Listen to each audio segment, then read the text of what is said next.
अरे यार 3 बजे फिल्म शुरू हो जाएगी, तू क्या कर रही है? बस मुझे 5 मिनट दे, मैं अभी साड़ी बदल कर आती हूँ। अरे बहू, तू अचानक कहाँ जा रही है? तेरी सास तुझे आवाज दे रही है। अरे छोड़ ना, ये बुढ़िया कभी नहीं सुधरेगी। क्या हुआ माँ जी? मैंने आपको कितनी बार मना किया है कि मुझे जाते हुए टोका मत कीजिए। मैं फिल्म देखने जा रही हूँ। तू अभी चली जाएगी तो मेरे लिए खाना कौन बनाएगा बहू? सुबह से भूखी बैठी हूँ। अरे माँ जी, आप कौन सा घर का काम करती हो जो आपको भूख लगी है? अच्छा, मुझे देर हो रही है, चलना रीटा। अंजलि के जाते ही सीता देवी अपनी किस्मत को कोसते हुए सारा दिन घर में भूखी बैठी रहती हैं। इस तरह अंजलि अपना बहू होने का कर्तव्य कभी नहीं निभाती थी। वहीं दूसरी तरफ अपनी सास के खाते से पैसे निकाल के अपने शौक पूरे करती थी। लेकिन सीता देवी इस उम्मीद पर थी कि एक दिन उसकी बहू सुधर जाएगी। फिर एक दिन सीता देवी की जुड़वा बहन गीता देवी वहां आती है। अपनी बहन को घर के काम करते हुए देख गीता देवी आग बबूला हो जाती है। अरे ये सब यहाँ क्या चल रहा है सीता? तेरी बहू कहाँ है जो तू घर के काम कर रही है? सीता देवी भावुक होकर रोने लगती है। अब तुझसे क्या छुपाऊं? मेरी बहू रत्ती भर भी मेरी इज्जत नहीं करती। मजबूरी में मुझे घर के सारे काम करने पड़ते हैं। वो तो बस सारा दिन अपनी सहेली के साथ सैर सपाटा करने में लगी रहती है। अच्छा, तो उस चिड़िया के पर निकल आए। तू चिंता मत कर, मैं ऐसी कई बिगड़ैल बहुओं को ठीक कर चुकी हूँ। अब मैं इस चुड़ैल से निपटूंगी। तू कुछ दिनों के लिए मेरे घर चली जा, मेरी बहू तेरी अच्छी देखभाल करेगी।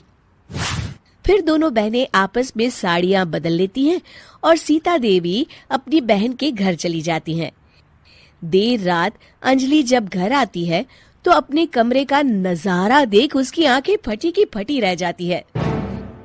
हे राम, मेरे कमरे का एसी कहाँ चला गया? और मेरा 56 इंच का एलईडी टीवी कौन ले गया? अंजलि तैस के साथ अपनी सास के कमरे में जाती है। तभी वो देखती है कि उसके कमरे का एसी और टीवी उसकी सास के कमरे में लगा है और गीता देवी आराम से एसी की हवा खाते हुए सास बहू सीरियल का मजा ले रही है। अच्छा, तो ये सब इस बुढ़िया की कारस्तानी है।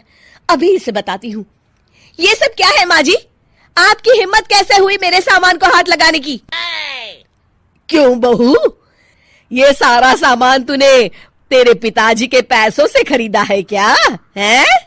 लगता है तू भूल गई कि ये सारा सामान मेरे पैसों से आया है, इसलिए मैं अपनी सारी चीजें अपने कमरे में उठा लाई। तुझे कोई एतराज है? चल जा यहाँ से, सीरियल का मजा किरकिरा मत कर। गीता की बातों का कोई जवाब नहीं बनता देख अंजलि अपने दांत पीस कर रह जाती है। अगले दिन रीटा और अंजलि शॉपिंग पे जाने की तैयारी करती हैं।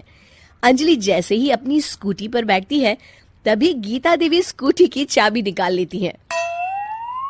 अरे, ये स्कूटी कहाँ लिए जा रही है?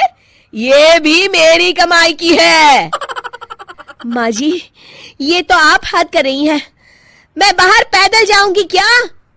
हाँ, पैदल जा। वैसे भी तुझे घूमने का शौक है, मुझे नहीं।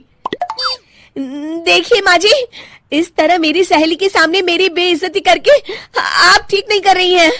आप मुझे अच्छी तरह जानती हैं, बाद में आपको पछताना पड़ेगा। अच्छा, तो तू नहीं सुधरने वाली? मेरे ही घर में मुझे ही धमकी दे रही है? तेरी याददाश्त के लिए बता दूं कि ये मकान मेरे नाम पर है। अब तू देख, मैं आज ही अपने बिल्लू वकील को बुलाकर ये सारी जायदाद अनाथालय को दान कर देती हूँ, फिर तुझे एक ढेला भी नहीं मिलेगा। गीता की बातें सुनकर अंजलि के पैरों तले जमीन खिसक जाती है। अरे, अगर तेरी सास ने तुझे अपनी जायदाद से बेदखल कर दिया तब तो तू सड़क पर आ जाएगी। मैं तो कहती हूँ चुपचाप अपनी सास से माफी मांग ले अंजलि। हाँ, तो बिल्कुल सही कहती है, मेरी सास का कोई भरोसा नहीं है। अरे नहीं नहीं माँ जी, ऐसा गजब मत करिए, आज के बाद मैं आपको कोई तकलीफ नहीं दूंगी और घर के सारे काम ना मैं ही कर लूंगी। मैं आपको एक अच्छी बहू बनकर दिखाऊंगी। कुछ दिनों के बाद, ये लीजिए माँ जी, आराम से गाजर का हलवा खाइए। खुशबू तो बहुत अच्छी है। हाँ माँ जी, वैसे मैंने सब काम कर लिया है, तो मैं आपके पैर दबा दूं, आप आराम से हलवा खाइए। इस तरह गीता देवी अंजलि को सही रास्ते पर ले आती हैं और सीता देवी वापस अपने घर में आकर रहने लगती हैं।